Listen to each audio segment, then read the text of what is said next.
Hi, and welcome to the Men of High Value channel, your channel for understanding the woman and the world of relationships. My name is Joseph Darling, and today we're going to talk about how women want what they cannot have.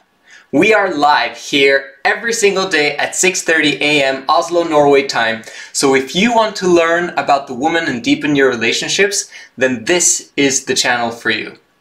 I've shared my personal experiences of falling in love with Christina and Chiquita, and them falling out of love with me.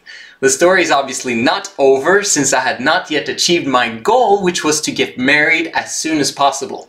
You might wonder why this was such a priority for me, but that is a secret that will be revealed at a later point. Stay tuned by subscribing below. And as always, remember to smash the likes, guys. Smash the likes. Alright, so where do we start? Let's talk about why women want what they cannot have. Going back to video number 1 of my life as a YouTuber, you learned about Christina falling in love with me because I performed Elvis at a festival in a small town in Sweden.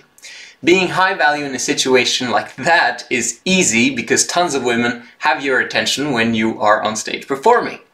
And if you perform well, your job is done and you've got the girl. Until you mess it up shortly thereafter, and then she leaves again. And in video number 2, you learned about how Chiquita fell in love with me, but you did not hear why or how.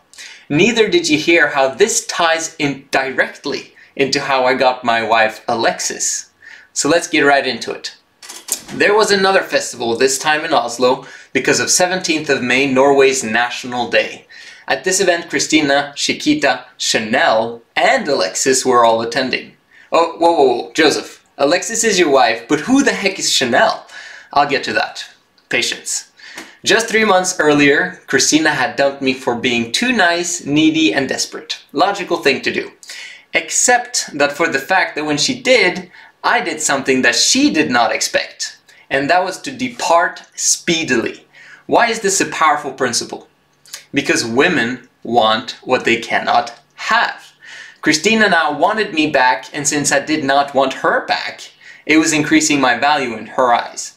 But it was also increasing my value in the eyes of Chiquita, because Christina was talking to Chiquita on a regular basis.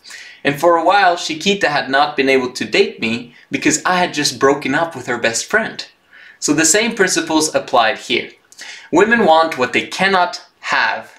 In addition, I also did perform on stage at this event, and even though it wasn't Elvis this time, it always helps your chances with the ladies. Alright, so let's insert Chanel and Alexis right here. To make a long story short, Chanel had been a good friend to me while Christina and Chiquita had been dating me. And we could talk about anything and everything. But at this time, she was pretty much a nun married to God, so we couldn't happen. What do girls want? That which they cannot have. And I'll get back to Chanel later. And Alexis, my drop-dead gorgeous future wife and mother of my 3 kids, she was visiting from London where she was living at the time. Alexis noticed me and I noticed that she noticed me. But at the time I had already put my eyes on Chiquita and was going to succeed, which I eventually did. And then I lost her too, because, for some strange reason, I seem to enjoy being nice, needy, and desperate. When do we ever learn? And then we get back to Chanel. I had quickly departed from Chiquita following the email breakup, and Chanel had been there through my trials and tribulations with my breakups. We had this connection that was so real, even during my relationship with the other girls. And I somehow knew that she felt the same, but being loyal and faithful and her being married to God made it so we didn't even consider it at the time. But all that was coming to a close, and I eyed my opportunity. But the right moment to tell her how I felt never came. Since she was from the US and she was leaving the next day, now I absolutely had to say something. The only thing I remember from this is that I basically asked her to marry me without asking her to marry me. It went something like, we have this connection and I know you feel it too and we should be together, blah blah blah. And this was her chance to admit those feelings too, and if she responded positively, I would make decisions about coming to the States with her or whatever was needed in order to make it work. She responded by saying absolutely nothing. She understandably did not know how to respond to this since she was leaving tomorrow.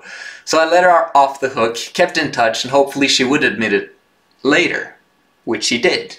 But not until Alexis. And this is where I end the video and tell you to tune in tomorrow to see what happened.